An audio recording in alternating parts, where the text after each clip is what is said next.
Hello everyone, a very good evening to all of you. So students, bar graph का आज हम लोग topic cover करेंगे। आज के क्वेश्चंस का लेवल इजी रहेगा, बट आपको बस समझना है किस तरह से बार ग्राफ के क्वेश्चंस हमें एग्जाम में पूछे जाते हैं। ठीक है, आप लोग एक चीज़ का ध्यान रखिए, आप लोग लेवल को जो है ना, वो ये मत सोचिए ये ईजी है या डिफिकल्ट है। वो हमें पता है हमें आपको कैसे चीज़ें सिखानी है। तो आप लोगों को जो पढ़ाया जाता है, जो प्रैक्टिस के लिए पीडीएफ टेलीग्राम पे मिलती हैं, वो आप लोग सॉल्व करते रहिए। ठीक है, स्टार्ट करते हैं आज की क्लास को। आज ये पहला आपका बार ग्राफ है। ठीक है, ओके। तो बार ग्राफ है birth rates in different countries. तो बर्थ का रेट क्या रहा है डिफरेंट कंट्रीज में, वो हम बताएंगे। ठीक है, बर्थ रेट। अब ये जो है ये आपको पर 1000 में बता रहा है। ठीक है, ये पर 1000 में, और ये डिफरेंट कंट्रीज का आपको बता रहा है। इंग्लैंड है, स्वीडन है, न्यूजीलैंड है, जर्मनी है, इंडिया है और चाइना है। क्वेश्चन किस तरह से फ्रेम होंगे, देखो डीआई कोई भी आ जाए, मैं पहली क्लास से कह रहा हूँ, क्वेश्चन आपका या तो परसेंटेज पे बेस्ड होता है, या तो रेशियो के ऊपर, या तो एवरेज के ऊपर, या तो एडिशन सब्ट्रैक्शन। ज़्यादा कुछ नहीं इसमें पूछा जाता। बस अगर आपने डीआई को अच्छे से पकड़ लिया तो क्वेश्चन कुछ भी नहीं बचता फिर। ठीक है, क्वेश्चन फर्स्ट कह रहा है the birth rate of which country is 25% more than that of Germany. तो पूछ रहा है जर्मनी से 25% ज़्यादा किस कंट्री का बर्थ रेट है। तो जर्मनी का कितना है, यहाँ पे देखो 16। जर्मनी का कितना है 16, तो इसका 25, इससे 25% ज़्यादा। तो अगर इसको इससे ज़्यादा 25% चाहिए, तो मैंने बताया है जब भी परसेंटेज में ऐड होता है या सब्ट्रैक्ट होता है, वो किस में से होता है 100 में से। तो हमें 16 का क्या निकालना पड़ेगा 125%। 125%, तो 125% का मतलब हो गया 125/100। काटोगे इसको 5 से कटेगा, ये 4 से, ये 4 चौक 16, बन जाएगी वैल्यू क्या 20। तो मतलब हमें पूछा जा रहा है कि 20 जो है वो किस कंट्री की बर्थ रेट है। तो आप ऑप्शंस में देख सकते हो इंग्लैंड है, तो राइट आंसर बनेगा option number 3, that is England. Question आसान है, बस आप लोग इसको समझ लीजिए, बार ग्राफ को समझ लीजिए कैसे ये डेटा दिया जाता है। क्लियर है बात। मूव करते हैं नेक्स्ट क्वेश्चन के ऊपर। ठीक है, सेम हमारा ये रहेगा। क्वेश्चन क्या रहा है the birth rate of India is what percent of the birth rate of England. इसमें ना तो इंक्रीज पूछा है, ना ज्यादा पूछा है, ना कम पूछा है। अगर मोर ही पूछा जाता, लेस पूछा जाता तो क्वेश्चन अलग था। यहां पे डायरेक्ट उसने हमसे ये पूछा है, उसने पूछा है कि इंडिया की जो बर्थ रेट है वो इंग्लैंड से कितना परसेंट है। तो इंडिया की वैल्यू देखो कितनी है, यहां पे इंडिया की कितनी है 33। ठीक है, और ये कितना परसेंट है किसका, इंग्लैंड वाले का। तो इंग्लैंड कहां पे है, इंग्लैंड है 20, तो इंग्लैंड आ गया 20। मल्टीप्लाई किससे, परसेंटेज निकालने के लिए 100 से। ठीक है, इससे ये कट जाएगा, 2 से हम इसको काट सकते हैं, ये कितना हो जाएगा 16 32, 16.5 मल्टीप्लाई करेंगे 10 से तो आ जाएगा 165%। ठीक है, option number 1 will be the right answer. मैं फिर कह रहा हूं क्वेश्चन आसान है, बट आप इस चीज को सीखिए, और ऐसा ही क्वेश्चन एग्जाम में भी आने के चांसेस है। कोई बड़ी बात नहीं है कि एसआई का एग्जाम है या जूनियर असिस्टेंट का एग्जाम है तो डिफिकल्ट ही आएगा। आप लोगों ने ये चीज देख भी ली है जिन बच्चों ने जूनियर असिस्टेंट का एग्जाम दिया था। ठीक है, मूव करते हैं नेक्स्ट क्वेश्चन के ऊपर। सिमिलर क्वेश्चन लग रहा है ये। क्वेश्चन क्या रहा है the birth rate of China is how many times, कितने गुना है the birth rate of Germany. तो चाइना का देखो है कितना, चाइना का है 40। ये कितने टाइम है, किसका पूछा है, जर्मनी का। तो जर्मनी कितनी है अपने आप में 16। तो आपने ये देखना है कितना आती है वैल्यू। ठीक है, 8 दूने 16, 8 5 40, 2 से घटेगा 2.5 टाइम्स। तो 2.5 टाइम्स है ये इसका। ठीक है, इस क्वेश्चन में देखो कुछ भी नहीं था, सिर्फ डिवाइड करना था। क्लियर है, वेरी गुड। मूव करते हैं नेक्स्ट क्वेश्चन के ऊपर। अगला क्वेश्चन आपका रेशियो का है, सिंपल क्वेश्चन होगा। Ratio of birth rate of India, India देखो कहां पे है 33, और स्वीडन का पूछा है उसके साथ। स्वीडन का कितना है 15। तो ये देखो 3 से कट जाएंगे ये दोनों, ये बचेगा 11:5। 11:5 यानी कि option number 2 will be the right answer. यहां पे देखो ऑप्शन में 5-11 भी है और 11-5 भी है। बड़े ध्यान से आप लोगों ने आंसर मार्क करना है। मैं आपको फिर बता देता हूं, जिसकी आपको रेशियो पहली पूछी जाएगी, जिसका नाम पहले दिया जाएगा उसको पहले लेना है, और जिसका बाद में दिया जाएगा उसका बाद में लेना है। यहां पे अगर जल्दबाजी में 11-5 के चक्कर में आप पहले ऑप्शन को देखते टिक कर देते तो क्वेश्चन आपका यहां से गलत हो सकता था। ठीक है, मूव करते हैं नेक्स्ट के ऊपर। तो ये अगला आपका बार ग्राफ है। ठीक है, ये आपका अगला बार ग्राफ है, ध्यान से समझना है क्या कह रहा है। Study the following bar graph and answer the questions. Okay, ये क्या हो रहा है, production of fertilisers in 10,000 tons, और ईयर्स आपको डिफरेंट डिफरेंट ईयर्स दिए गए हैं। अगर हम बात करें 1995 तो उसमें कितना था 25, और वैल्यू कितनी है ये 10,000 टन। तो यानी कि अगर एग्जैक्ट वैल्यू की मैं बात करूं तो ये इतना होगा, 25 को 10,000 से मल्टीप्लाई करेंगे। ठीक है, बात समझ आ गई, वेरी गुड।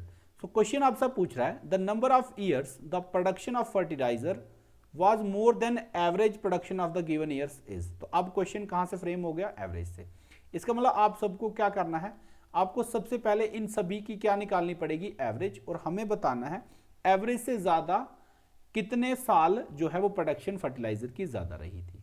ठीक है, 25, 40, 60, ये 45 बच गया, 45, 65, 50, 75, 80। अब कुछ बच्चे आप में से ऐसे इसको ऐड करेंगे, कुछ यहां से डायरेक्ट भी कर सकते हैं। ठीक है, जिनका कैलकुलेशन काफी अच्छा है तो वो वैसे भी कर सकते हैं इसको। ठीक है, इसको आप पार्ट्स में करो तो अच्छा रहता है। जैसे मैं अगर करूं इसको तो ये एक अप्रोच आपको बता देता हूं, बाकी आप इसको ऐसे भी सम करोगे तब भी कोई दिक्कत वाली बात नहीं है। देखो ये 40 है, ये 60 है, ये 100 हो जाएगा 100 पूरा। ठीक है, देन ये 45 है, ये 25 है, तो कितना हो जाएगा ये 70। तो टोटल ये पहले चार का कितना हो गया 170। ठीक है, ये 75, ये 65, 7, 6, 13, ये हो जाएगा 14 यानी कि 140, ये हो जाएगा 80, ये हो जाएगा 50, हो गया 130।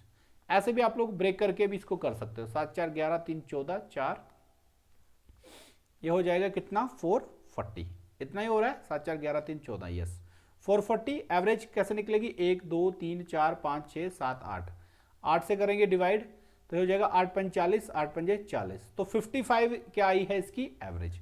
अब आपको देखना है 55 से ऊपर कितने साल ये रहा है। सो देखो ये आ गया 1, 55 से ज्यादा 2, 3 और ये 4, तो 4 साल प्रोडक्शन जो रही है फर्टिलाइजर की वो आपकी एवरेज से ज्यादा है।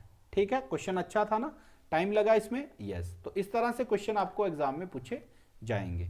नेक्स्ट क्वेश्चन की बात करें, नेक्स्ट क्वेश्चन आपका कह रहा है the percentage increase in production is as compare to previous year is maximum in the year. अब देखो परसेंटेज इंक्रीज की बात हो रही है और पूछा जा रहा है किस साल पिछले साल के मुकाबले सबसे ज्यादा है। काफी अच्छा क्वेश्चन है, हर वैल्यू आपको चेक करनी पड़ेगी। ठीक है, आप सबको परसेंटेज इंक्रीज निकालना आता है, तो पहले आप 25 से 40 का निकाल के देखो। ठीक है, पहले सभी का ना निकालने से अच्छा है आप एक मोटा मोटा अंदाजा लगाओ। सबसे पहले तो हम कैसे कर सकते हैं, एक तो आपके पास 4 ही ऑप्शन है, 1999, 96, 97 और 2002, तो हम सिर्फ इन्हीं का देखेंगे। ठीक है, 1999 में कितना इंक्रीज हुआ है, ये इंक्रीज हुआ है लगभग 20 का, किसके ऊपर 45 के ऊपर, इतना परसेंटेज इंक्रीज है। एक वैल्यू ये हमें लमसलम हमने इसको बना लिया। 96 की मैं बात करूं 40 से 60 हुआ है, तो यानी कि 20 का इंक्रीज किसके ऊपर 40 के ऊपर। अब आप यहां से समझ सकते हो, दोनों में समझ सकते हो, नीचे 45 है यहां 40 है, बाकी वैल्यू सेम है, तो इसका मतलब बड़ी वैल्यू इन दोनों में से कौन सी आएगी, बड़ी वैल्यू कौन सी आएगी, ये वाली। क्यों, क्योंकि इसका डिनोमिनेटर छोटा है, तो ये वाला तो हमारा ऑप्शन कैंसिल हो गया। 1999 आंसर नहीं हो सकता क्योंकि इससे ज्यादा तो 96 वाला ही है। क्लियर। देन बात करेंगे 97 की, 97 सॉरी ये 97 वाला हमने चेक कर लिया। 1996 की बात करेंगे, ये वाला 1996 के केस में आएगा। 1996 में कितने का इंक्रीज है 15 का, किसके ऊपर 25 के ऊपर इंटू 100।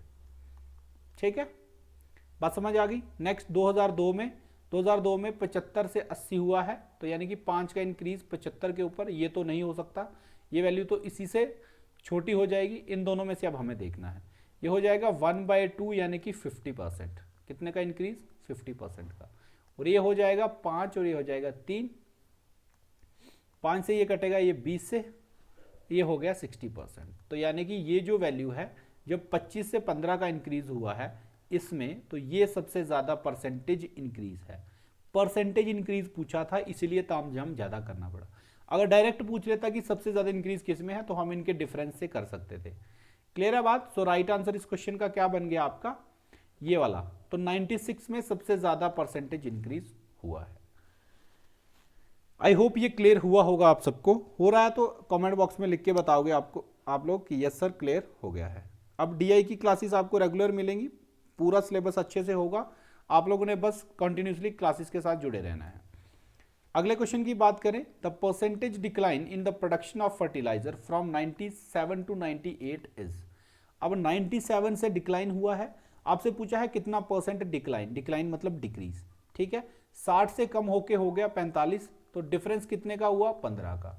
परसेंटेज डिक्रीज किससे डिक्रीज हुआ है, 60 से, तो डिवाइडेड बाय 60 इंटू 100, ये वैल्यू आपने निकालनी थी। 15 कम 15, 15 चौक 60, 25, राइट आंसर विल बी 25% का डिक्रीज होगा। Option number 2 is the right answer, ठीक है। जो बच्चे आप में से परसेंटेज में अच्छे हैं, जो रेशियो में अच्छे हैं, एवरेज में अच्छे हैं, वो तो ये क्वेश्चन ओरली भी बना रहे होंगे आप में से, बट जिनका नहीं है वो लोग कोशिश करें धीरे धीरे अच्छे अपना लेवल को बढ़ाने की, ठीक है। मूव करते हैं नेक्स्ट क्वेश्चन के ऊपर।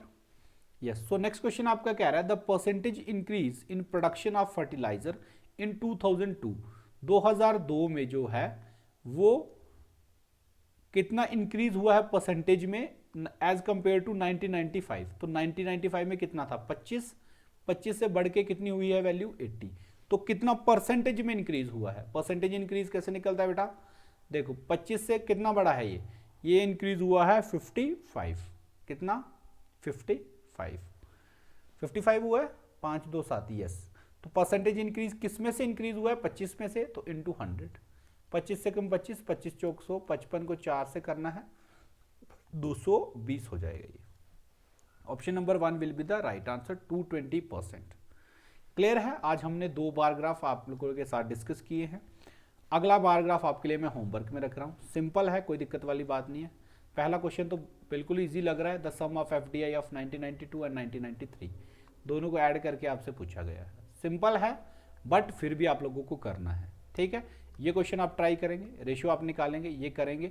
सभी क्वेश्चन के आंसर आप लोग कमेंट बॉक्स में बताएंगे, ठीक है, वीडियो खत्म होने के बाद। तो आज की क्लास छोटी रखी है लेकिन फ्रूटफुल है, ठीक है। सो मिलते हैं नेक्स्ट क्लास में। प्रैक्टिस के लिए यहाँ आप लोग इस टेलीग्राम चैनल को ज्वाइन कर सकते हो, JKSSB exams by Shubham Sharma, आप सर्च करोगे आपको मिल जाएगा, ठीक है। सो गुड लक, मिलते हैं फिर नेक्स्ट क्लास में आपके साथ नई वीडियो के साथ। Thank you.